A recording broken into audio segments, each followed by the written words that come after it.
I'm on the same page.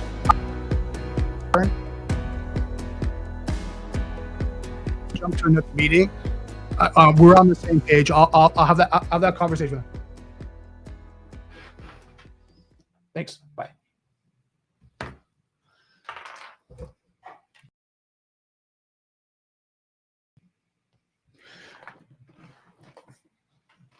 Good morning. Good evening.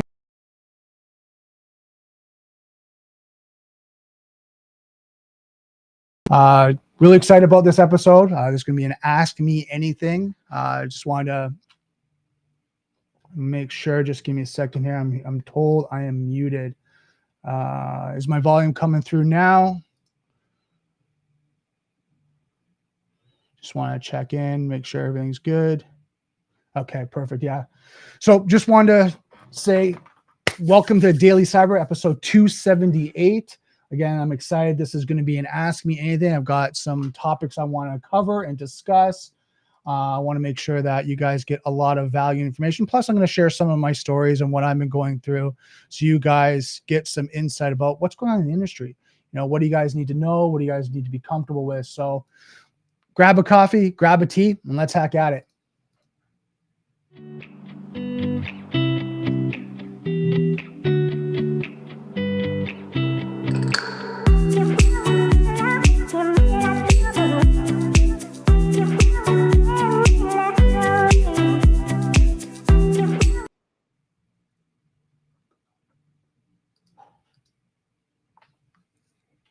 So welcome.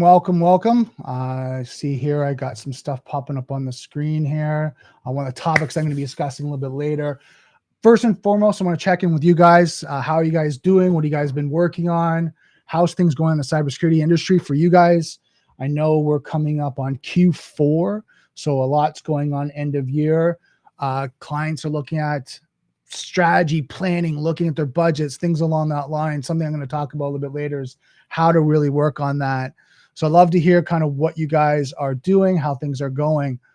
I know for me, it's been busy. I know I was away for 1 week and then I was off sick, just trying to take care of myself. There's a lot of things like colds and stuff and flus going around. So one of the biggest important things when it comes to being in this industry is taking care of yourself, making sure sleep, hydration, rest, working out, exercise, taking care of yourself, because you know as well as I do, a lot of us sit from 90% of our day back-to-back meetings, going from one to another, configuration, working on stuff. You're generally on hands-on keyboard working on stuff. If you're not, you're generally in a meeting somewhere. So trying to make sure that you take care of yourself. You have some hobbies, things that are really important. So what I want to jump in first, I don't know how long the stream is going to be, but probably going to be 45 minutes, maybe an hour. So I want you guys to grab, a piece of paper, a notepad, whatever that may be. I want you to write some notes down as we're going through this, because some of this is stuff that I've come across day in and day out, building up my advisory role, working and training people and doing all that. These are some of the things that I think is, really important, especially when you're looking at how to build a cybersecurity program. Some of this might be a reminder. Some of you guys might be going, yeah, I do this, no problem. First step is when you're going to any organization, when you're working with someone, you want to get buy-in from the key stakeholders. Who's your people? Who's your key stakeholders that you need to get involved in this process? Because what happens is I find is you don't have those right people in the conversation. When you look at people, process, and technology, the people start to break down the process because they didn't have buy-in. They don't understand the process. Sometimes you have to repeat it again because John, Fred, Alex, Bob, Stacy wasn't there. They were away. So what happens is you have to go over it again, get their buy-in, because maybe they're not aligned with it. They're not happy with it. They have some other partner they're working with, whatever that may be. So what you want to do is you want to make sure that you have the key stakeholders involved and they're all bought into working on cybersecurity initiatives. If not, you want to negotiate and understand where do they sit when it comes to cybersecurity. Are they engaged and involved, or are they completely disconnected, right? There's kind of your different, levels of engagement. completely disconnected. I don't care. I don't want nothing to do with it. 100% engaged. They want to know every step, cross T's, dot I's. They want to know everything. So you want to know that. So what happens is you're talking through the cybersecurity program, getting buy-ins and deliverables and action items and things like that. You want to make sure everyone's signing off that needs to sign off and everyone agrees, or at least you start collaborating to negotiate, to agree on certain strategies. Next is baseline assessment. I find some organizations going cold. Oh, you need to get this. You need to get that. You need to work on your technical controls. You need to work on your administrative controls. Technical controls are endpoint protection, EDR, SIM, DLP, data loss prevention, firewalls, hardening, email, phishing, gateway, like all these different things. People come in and just start to pepper people that you need to get this done. What I always recommend is doing an assessment and looking at what's the maturity of each of those controls, if they're in place or if not completely. And I'm going to pick on endpoint protection. Say, for example, they have an antivirus program, right? But they don't have a full enterprise level endpoint protection. Depending on the size of the organization, you have to look at what is needed, right? What is actually needed for that organization. Now, if they're a mid-large, Fortune 500, Fortune 100 company, they're probably going to be leaning towards an enterprise level EDR, Sentinel-1, CrowdStrike, things along that line, Carbon Black, right? eCentire, like all these different solutions are going to probably look towards going that direction versus just a basic antivirus. Like I'm going to use Kaspersky, right? Kaspersky is a basic antivirus that you might use. Trend Micro has a basic one as well as an enterprise level. So you want to see what is needed. Now, when you look at compliance, insurance, things along that line, they're going to make you go towards more of an EDR, endpoint detection response tool, because they want to make sure that you have not only the protection, but the visibility and the reporting and the analytics to be able to now help to remediate and mature your environment and protect it. So EDR, looking at all the technicals, where are they and what's the maturity? Do they have it fully deployed? One, and I'll kind of go through basics. Is it fully deployed in the environment? And some, working at instant response, when you talk to them, you talk about saturation. Like, is it fully saturated in the environment? Now, some of these tools might not install. I'm going to use Sentinel-1 as an example. Sentinel-1 doesn't work on Linux, right? So you might have some Linux servers, things along that line, that it's just not going to install on. But your Windows environment, your Apple, any Macs, it's going to install. And so if you look at the saturation of how many endpoints have Sentinel-1, and endpoints being desktops, laptops, servers, and you have like 85 to 90%, saturation in the environment that, these endpoints have that installed, you're doing pretty good. Now, if you go on the other side and they have like 30% saturation, right? 20, 30, 40, 50%, but they have all these gaps in the environment, you're going to rank their maturity lower, right? And EDR. And then you're going to go through all the basics. Now you can use NIST, you can use ISO, you can use the Center of Information Security. A lot of these have frameworks you can use and go through and start to give a baseline evaluation of their maturity and go through and ask them those questions, then score it from 1 to 5. 1 being they don't have it, or 0 to 5. 0, they don't have it. 5, it's, completely mature. They're doing that. And I'll use the example of like a 5 maturity. You could have either one in-house support or external, doesn't matter, but it's fully supported, fully monitored, fully managed. It's integrated with all your solutions. They have reporting on it. They're going through the whole process of, they have the understanding of the alerts, what's going on, the threat hunting, and they're doing it on a regular occurrence, that they're reviewing the console, going through it. That would probably be a 5 for me. All right. Now, they don't have visibility, don't have reports. You start to go lower, lower, lower. So going through an assessment, technical controls, administrative controls, right? Looking at understanding their business, their budget, and things along that line. Once you get that point, you get that assessment done, then you write a report, and you write the report based on criticality. Now, something that I recommend, now this is not something you have to do, but I always recommend, right? Look in the sense of your assessment, what has external access versus what is just internal. So I'll give an example. If they have a development environment, that's sandboxed, that's in an isolated environment, that doesn't have a public IP address. They don't have public access. They're not remote controlling it from the outside. It's really isolated.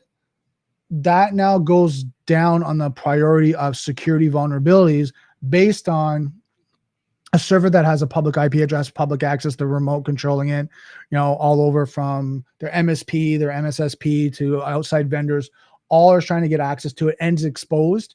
That now takes a higher criticality in a sense of remediation and potentially vulnerabilities when I do that assessment, because anything that I see that's exposed to the internet now goes higher in the risk calculator for me.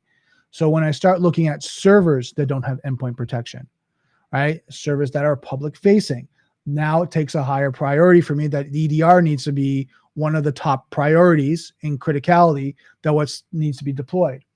The next thing that we look at is the administrative controls. Now, the administrative controls always have secondary, and something, this is my own personal opinion, technical controls take precedent over administrative controls, because the administrative controls, policies, standing operating procedures, walkthroughs, anything like that, are the documents that support the technical control and manage that technical control. But if that technical control is not in place, you can write all the documents you can, but you're not securing the environment. The analogy, it's kind of funny. I was talking to someone the other day. The analogy I use is it's like writing fitness. Everyone's gone through fitness workouts, regimes, things like that. You write a workout plan. Talk about chest one day, back one day, arms, legs, this, with that. I'm going to have a rest day, do all that. You write all that and how much weights and what type of exercise you're going to do. You write that all out. If you're not actually going to the gym to do it, it doesn't matter. You can write all as you want. To me, that's the policies. You can write out, but if you're not managing and helping that to influence and manage the controls, the policies they're useless, in my opinion, right? Now they can meet compliance and regulatory, but if they ever do a due diligence on the organization, say, okay, show me evidence. And anyone that's gone through SOC 2 Type 2, anyone's gone through HIPAA or any type of audit, will go through where they say, show me evidence. Show me evidence of the control. Show me logs, show me screen captures, show me where this is configured properly. And that, to me, as a security expert, is more important to me than the policies. And that's when, and priority and hierarchy, controls, policies, administrative controls, technical controls, make sure they're in place properly, make sure they're running, then administrative controls, right? And then you kind of work out process and things like that, and you go through that. So I'm going to just take a quick pause there. Let me know if you guys are watching this, if you guys have any questions. It's really important to get the stakeholders involved, do the assessment, write a really good report that drives security, their security program. And then also you have to look at, when you write that report, do a draft report and review it with your stakeholders to see what is in their appetite to be able to actually deploy. Because most clients that I work with want to have a roadmap, right? Want to have a roadmap in the sense of, when does that need to be implemented? Like, is the next 90 days, 120 days, next 6 months, next 1 year? When does that need to be implemented? It's important for us to know that and be able to understand that, because there's negligence and gross negligence that you as a security expert have to be aware of, because anything you write in a document that does an assessment, provides recommendations based on criticality and shows gaps in the environment, puts a clock on the actual organization. Because if they ever get into an incident and they get audited to say, okay, have you had an assessment, a penetration test, a vulnerability assessment, anything that can show that there was gaps in the environment and then they need to remediate it and it wasn't really planned out, we'll then start to point at them and say, okay, hold on a second here. You were told in January, it's October now, you were told in January to review your administrative privilege accounts, harden them, put two-factor authentication on, increase their password, do all that. Here's the steps they gave you. It's in writing. We did screen captures. We've done the audit. We don't see those controls in place. What happened? And if they can't show their due diligence of, a project plan, a roadmap, something along that line, the documents, when they were going to do and timing and all that, they now are going to be held accountable that they didn't do what they were told by expert people. Got a question here. How does this impact your SLA for clients? Would this all be included in defined out? So when you look at your, and this is what we're talking about, the roadmap, when you look at the service level agreement, you want to look at the timelines that are in line with what the client can do. You've got change management, and I'll put my business hat on here. A lot of times when you look at organizations, especially depending on the size, they've already laid out their budget for this year. So that's what I'm saying. Q4, a lot of the organizations are planning out their budget for 2026 on what their current spend was this year.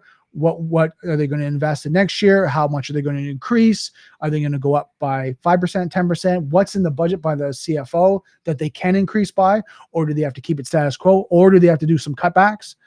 You have to cut back on this service. You have to cut them back that. You have to look, cut back 10% this year because, we need to save money. What does that mean?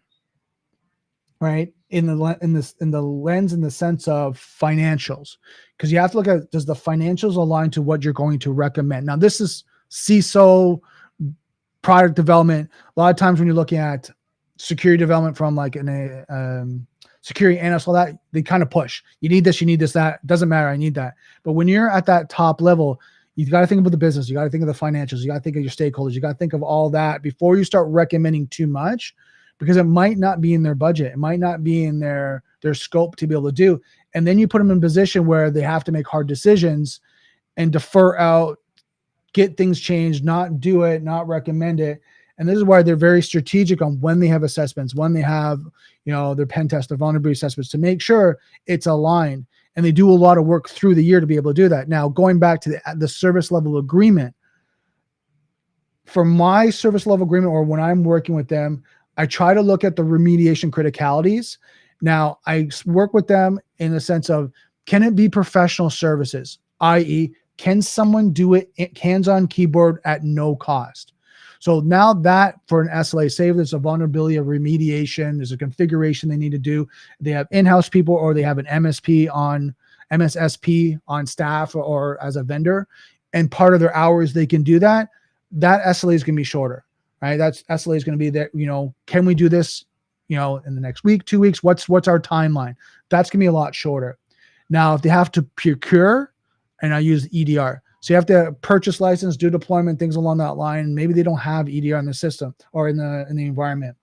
If they have to do that, you might be looking at 60 to 90 days from going through demos, doing a proof of concept, kind of walking through that, seeing about procurement, negotiating pricing, then looking at packaging and deployment and going through change management and then troubleshooting.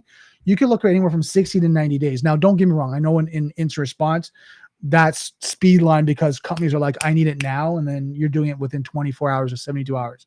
But in a real organization that's not under fire, that's not under ransomware, it's a slower procurement process, deployment process. So when you're looking at that, that's where you have the roadmap on what you would say they need to do in the next 90 days. And those are going to be your critical and high, and you're going to give them what they can consume and do.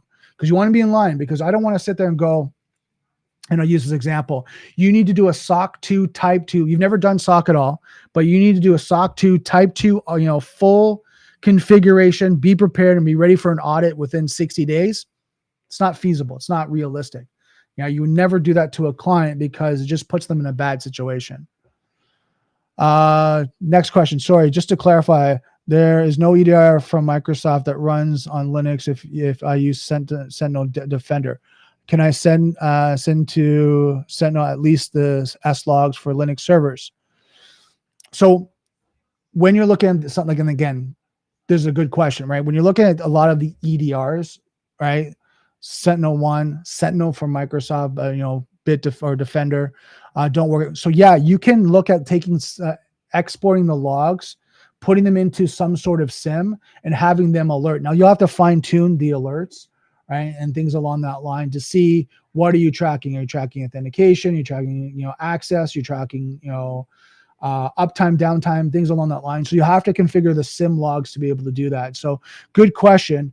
SIM is again, aggregated to kind of get all your logs into one place and then be able to start alerting and run reports on that.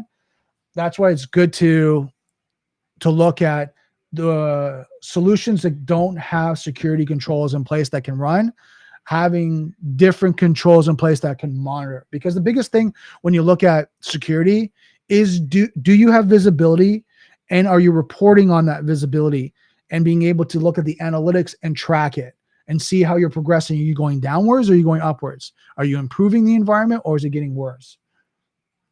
So hopefully that answers your question. Thanks, guys. Great questions.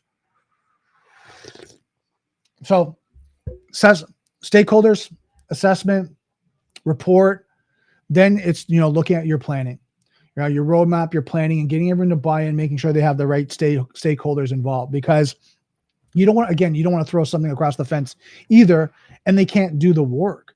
That's another thing that's a concern, right? Like you sit there and go, okay, hold on. You know what? You need to do, I'm trying to think of DLP, data loss prevention. You need to implement that. And they're like, I have one security analyst. I have 2 IT guys. They don't know anything about DLP. Like, what are we supposed to do?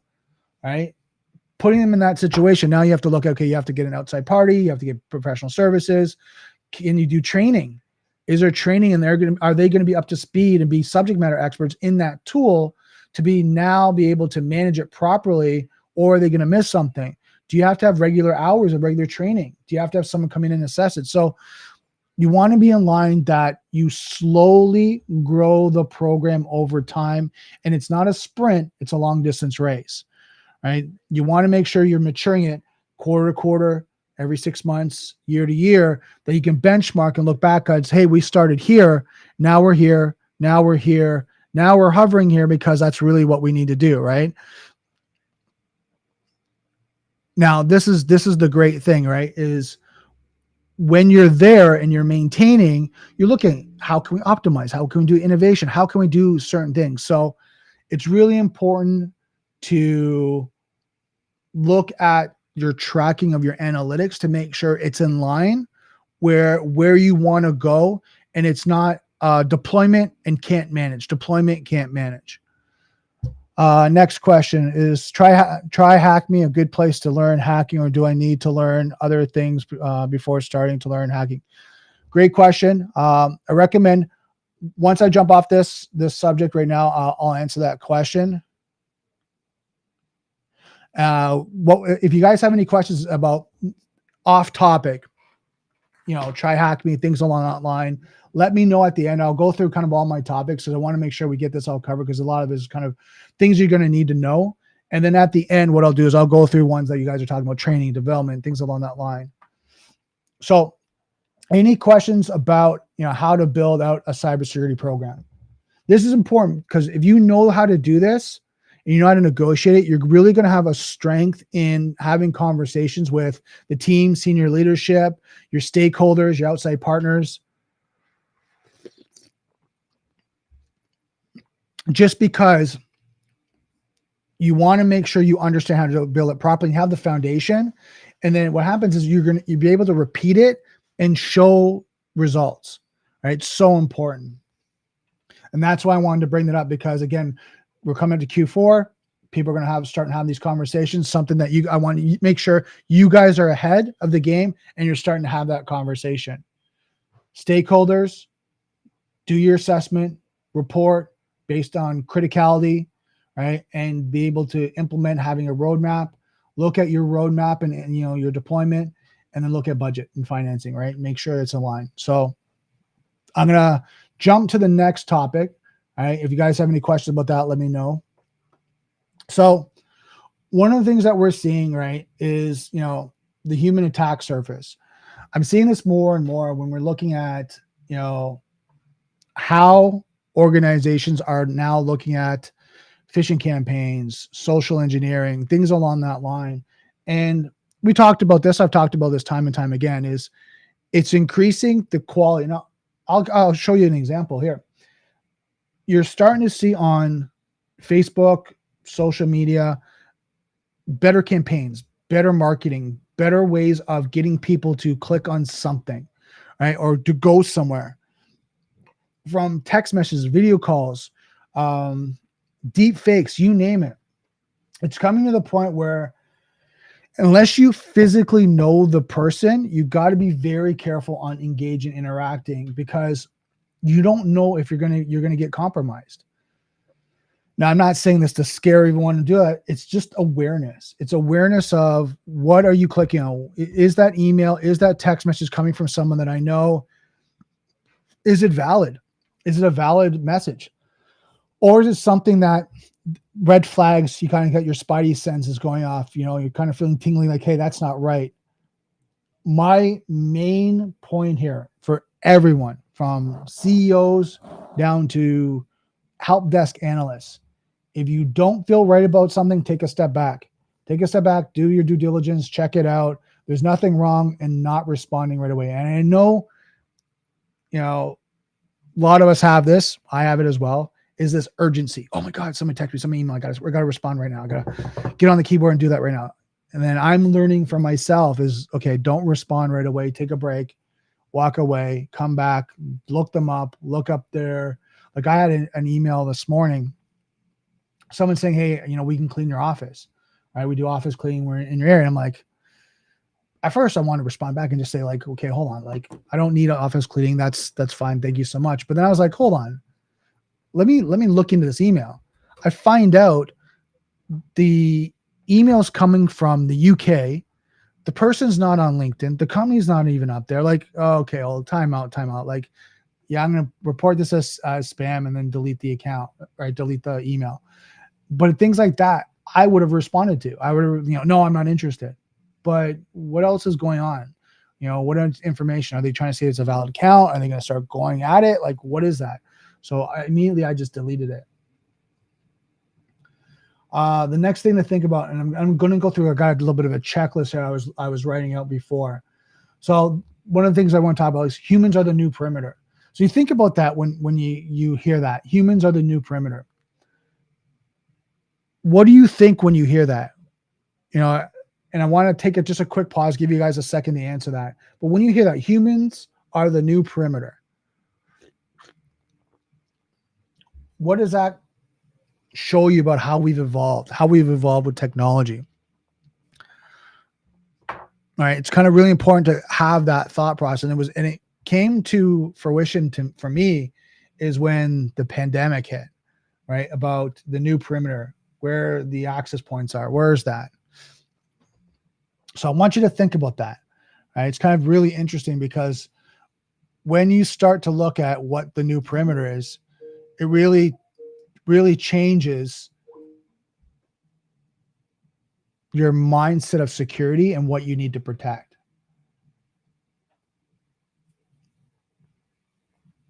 So one thing that came to me and to my mind was this.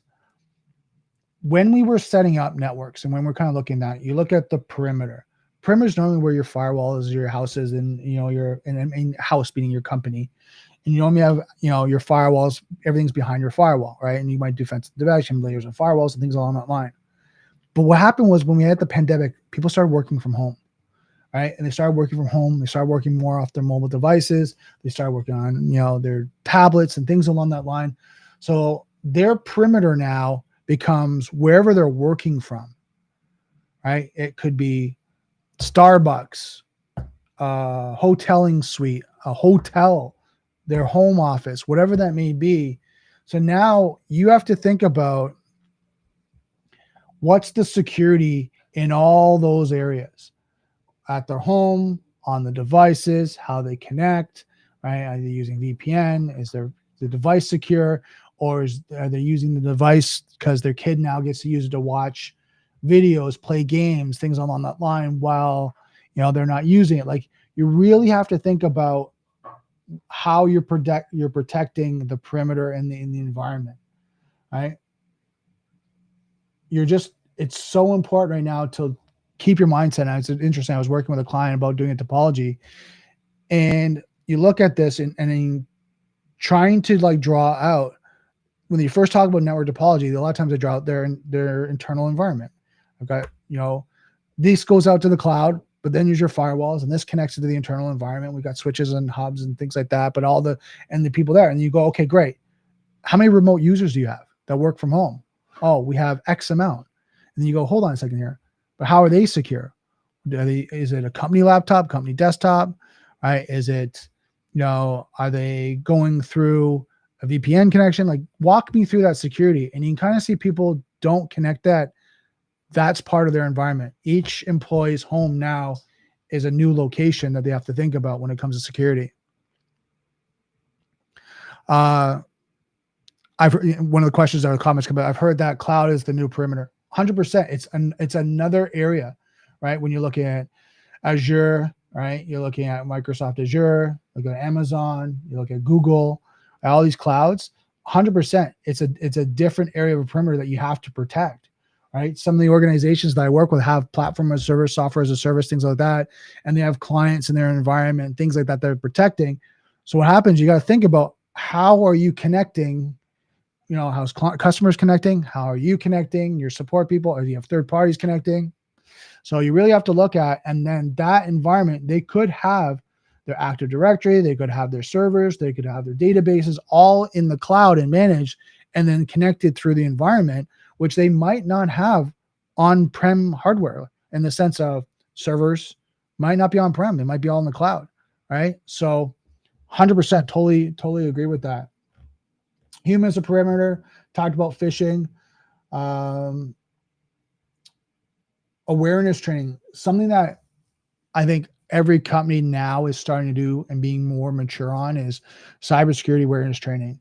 I think it's so important to do that and keep evolving the training, right? Keep on top of it, because you want to keep it, I don't want to say in front of mind, but at least in the realm of thinking that when something comes up, the employee, that individual, triggers and goes, I remember my training and it said to do this. I don't feel right about it. I'm gonna report that. I'm gonna check it off as spam. I'm gonna report to IT. I'm gonna do that and do my due diligence. If it's nothing, then that's great. At least I did my job. But if it does come out to be something, maybe I let IT know, and then they can block it from being distributed to someone else, right, in the organization. And this is one thing I was writing a note about. It's like building a pause culture, right? Making sure you stop. I find with most people, and again, I'm as worse as this as well, that we're so quick to take action, right? Because we're doing like 3-4 things at a time. I'm checking my phone. I'm going over here. I got an email. I just got a call. This happened. I got to jump over here. And, oh, hey, there's 5 messages came. I got to answer those 5 messages. Then I jump over here. I got a message on Slack, Teams, whatever that may be. I got to answer that. And you're jumping back and forth. So you're trying to always go, versus, hold on, take a break. Got a message in team. An email came in. That doesn't look right. Okay, I'm gonna take a pause for a second. I'm gonna go over here. Okay, take a step back. Now let me look at that email. Am I expecting that email? Is it the email from someone I know? Why does it have an attachment? Why does it tell me I owe an invoice? Do I owe an invoice from that person? Like, now you're going through your due diligence. So always be aware and take a break. Right? It's okay. Right? The work's going to be there tomorrow. You're going to sprint. You're going to run through things. It's okay to take a break. So one of the things that I want to kind of talk about too is, there's a fine line here for me, is empathy and positive reinforcement, outperform shame-based training. I think there needs to be positive reinforcement, but I also think there needs to be accountability, right? And what I mean is, you train them, you have positivity, you go through like a 3-step process of, they make a mistake, you go through the due diligence, you go take them through training. They make a second mistake, same individual, and you're tracking this. Then you pull them into management, see what's going on, see what's happening. By the time you get in the third, that now to me is like, okay, what's going on? Like, now they're making mistakes, and now this is potentially almost, critical to the environment, because you and I know as well as anyone is that it only takes one click on one link and one malware execution, right, deployment, to start the engagement of a threat actor to get in the environment and start moving laterally and going through, right, to get that person's password and start doing that. It just takes one email. And if that individual is starting to check the boxes, to me now it's like there's an accountability model where you have to hold them to a point where, if they have privileged access, confidential access, access to information that is sensitive in any way, and then they're following that 3-strike rule, that now puts the company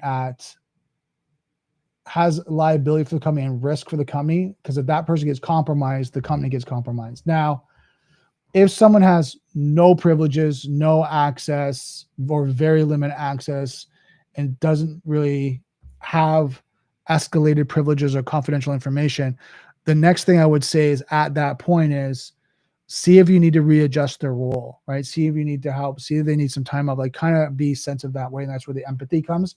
But if it comes to a point where someone is at a higher role in the organization, has more responsibility, right, and more access, those are the times where you have to kind of look at those 3-strike rules and potentially even termination. Like I've worked with situations where, we've had to talk about termination because they're at a point where the company can be negligible or highly impact in the actual compromise, and they could lose money, brand reputation, can impact the environment, customers. So you kind of really have to look at where is that sweet spot where you're kind of like, okay, we have to do that. Now that should be in a policy written out, right? An acceptable use policy, how you people are accepted to work in the environment, but also the accountability of what's going to happen if there's any breach of that responsibility and the escalation process. Any tips for starting as a vCISO? I have tons of experience consulting, offense, and compliance. I'll briefly answer that one. First thing I would say is starting as a vCISO,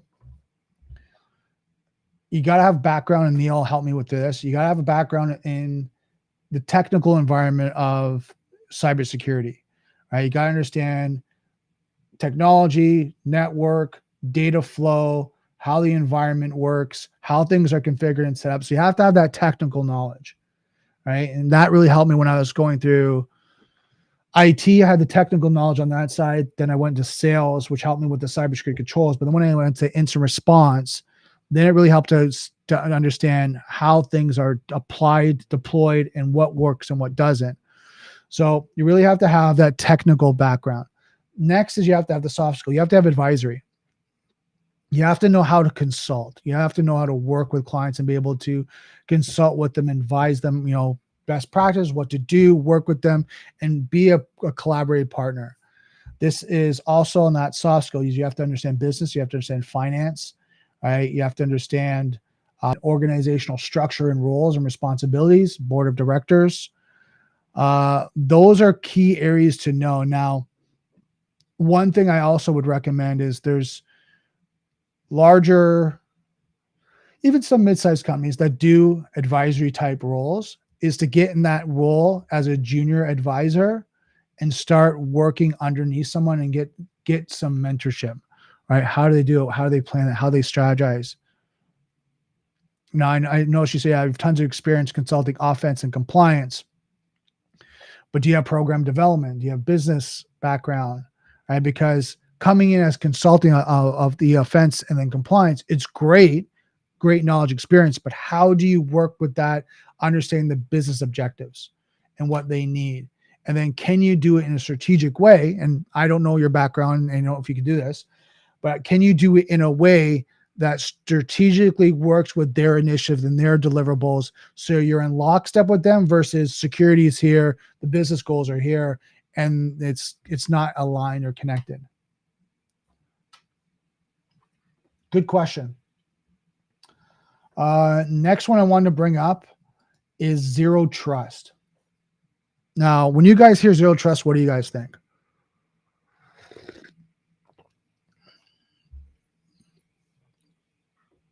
I'm going to leave that out there just for a second, just so you guys can think about that. Next generation, zero trust, defense in depth. A lot of these are methodologies, but a lot of times people take them as strategies and theories that they want to apply, but to actually implement it, it's extremely hard to manage, especially if you're not a security focused business.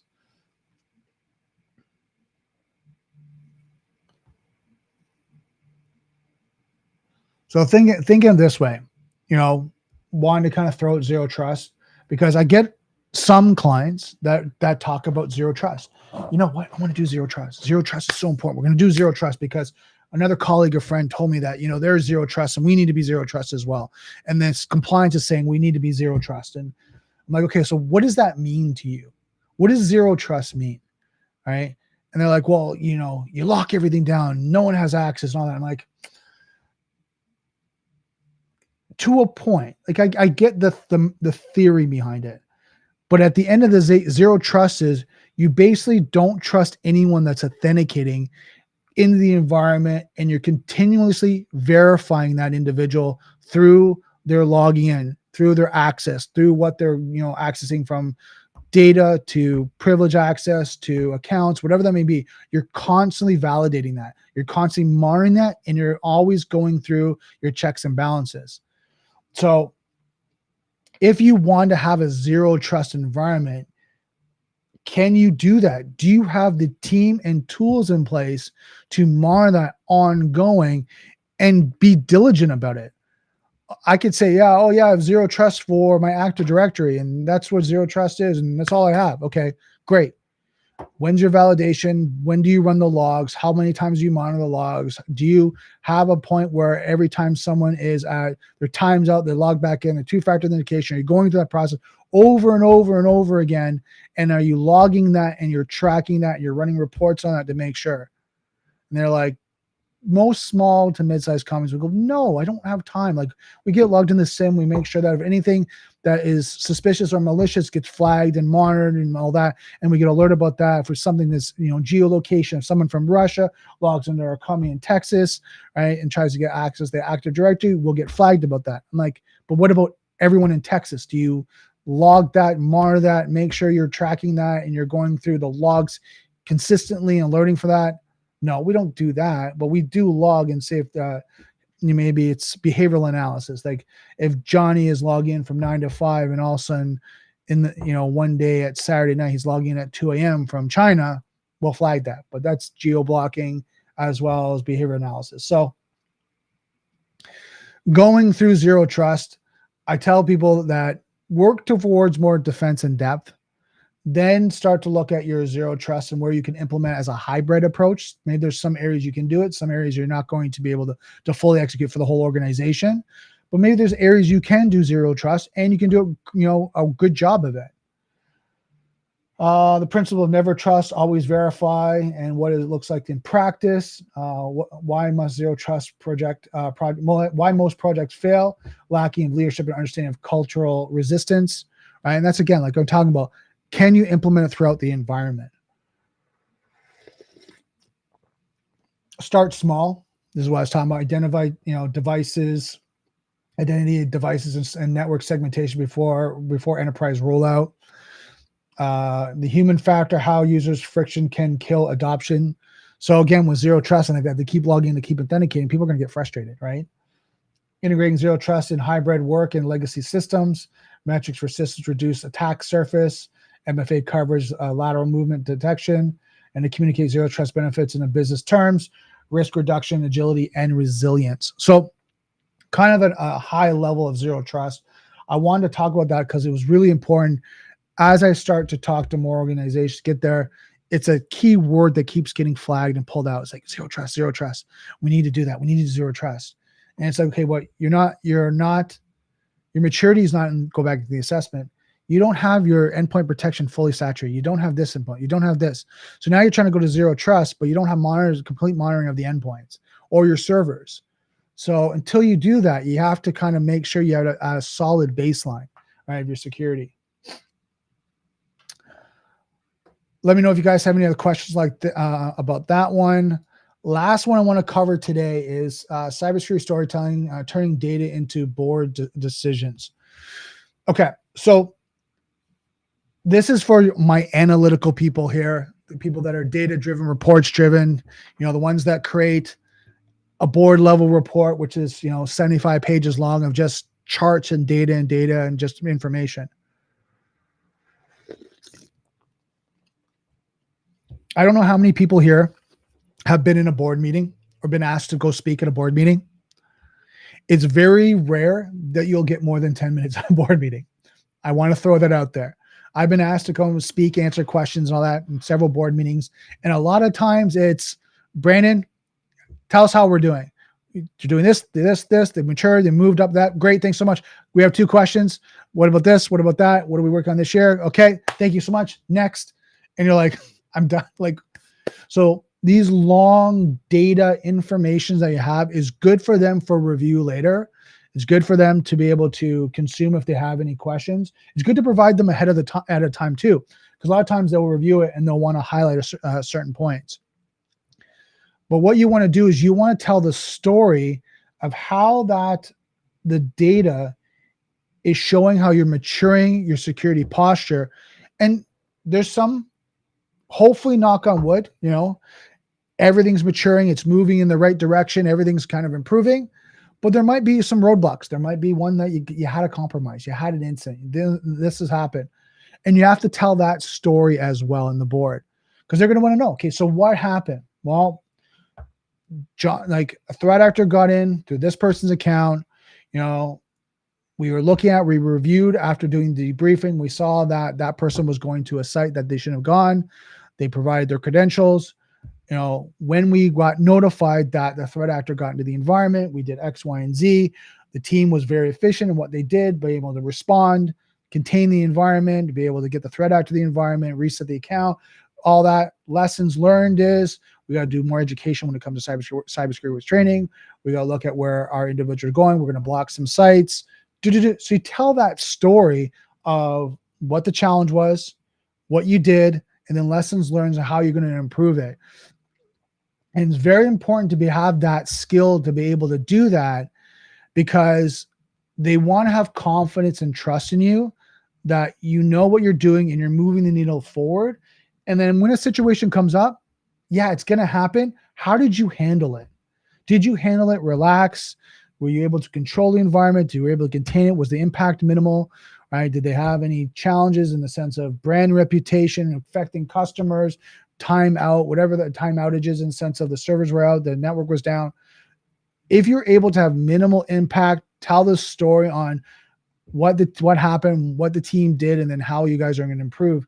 It's going to go like head over heels when you start to ask for what we need is this more of X, whatever that X is you're asking for from the board, right? We need more buy-in for more resources. We need more technology. We need a bigger budget for next year, whatever that may be. It's going to give you that ability to expand, right? Your budget, to be able to grow, to be able to look at what's next in your ask, because now they have confidence that you are doing the right job when you're doing the running the security program. If you're not able to address that or speak on that, what's going to happen is they're going to ask a lot of questions. The confidence is going to be a little bit lower. They're going to feel that, okay, hold on, we have some concerns. And through those concerns, it's going to come back on you that they're going to say, okay, we're going to now want you to be more consistent on building that out first, building up confidence, and then we'll start working on more mature things. Now, don't get me wrong. I've had sometimes on the board, because a lot of the board members do work on work for other organizations on their board, and they can see different maturity. They can have maybe one company they work at is a little bit more mature than the organization here, right? Say the one I'm speaking at and the other organization, and they can say, oh, well, what we recommend is, can we implement these controls? Can we do this? And then we can say, yes, we can, and we need this, or we say at this time we still need to get the foundation here, and that's a great recommendation. We'll put that in our budget for next year. So it's, again, having those conversations and being able to have that ability to tell the story, to take that story and evolve it in a way that builds up confidence and is able to work with the board and senior leadership to show how everything is improving. Awesome. Give you guys a couple minutes. I don't know if there's any other questions. Those were the topics I wanted to cover today. A lot of great information I hope you guys get and take away from that to help you really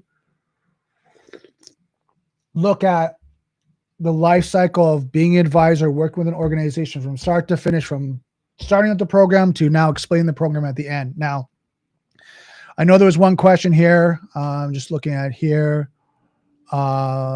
Is Try Hack Me a good place to learn hacking, or do I need to learn other things before starting to learn hacking? There's a lot of great, solutions out. Try Hack Me is actually a good place to start. What I would say for yourself is, like, what's your background? Like, are you coming cold in this? Do you know a little bit of scripting? Do you know a little bit of networking? Do you know server setups, configuration? Do you know a little bit about email? Knowing more about the technology is going to help you when you look at hacking something, because the more you know how something is set up, the easier for you is to start to navigate around and see where you potentially can compromise that network, server, application. If you don't know how it's set up, it is literally kind of going blind and trying to figure it out. Now, like I said, you can learn that. I'm not saying you can't. And it's kind of funny. I don't have them right here, but I was cleaning up my bookshelf, and I had a whole bunch of those red Hack Me books that I used to read and review. And it was kind of talking about the application where you get in, and where's backdoors and things along that line. If someone doesn't configure this properly, having that knowledge is going to help you be a pen tester and work towards doing that. So that would be my recommendation, is the more knowledge you have on the blue side, and I'm saying configuration and setting things up, the better you're going to have on the red side when you're looking at how to compromise something, right? So that would be my recommendation. Just see if there's any other questions. If you guys want to get a hold of me and reach out, best way to get a hold of me is on LinkedIn. There's my LinkedIn address. Reach out if you have any questions, any follow-up. Do me a favor, share this out to any colleagues or friends. I want to make sure the information gets out. I think it's so essential and important to keep sharing this information with colleagues and partners and friends and all that, just because the more we come united on our security front and what we're doing, the better our security postures, the more conversation we have, the better that we can become a security professional. Because as you and I know, it's constantly changing, it's constantly evolving. What I learned today changes in the next couple of days. Right? And then I'm going to learn from someone else that I'm meeting with, that I'm going to have a conversation with, and they're going to say, hey, Brandon, did you know this? And I'm like, no, I didn't. And they're going to start sharing information where it's going to be like, okay, now I learned something new. Now something I can share with you guys.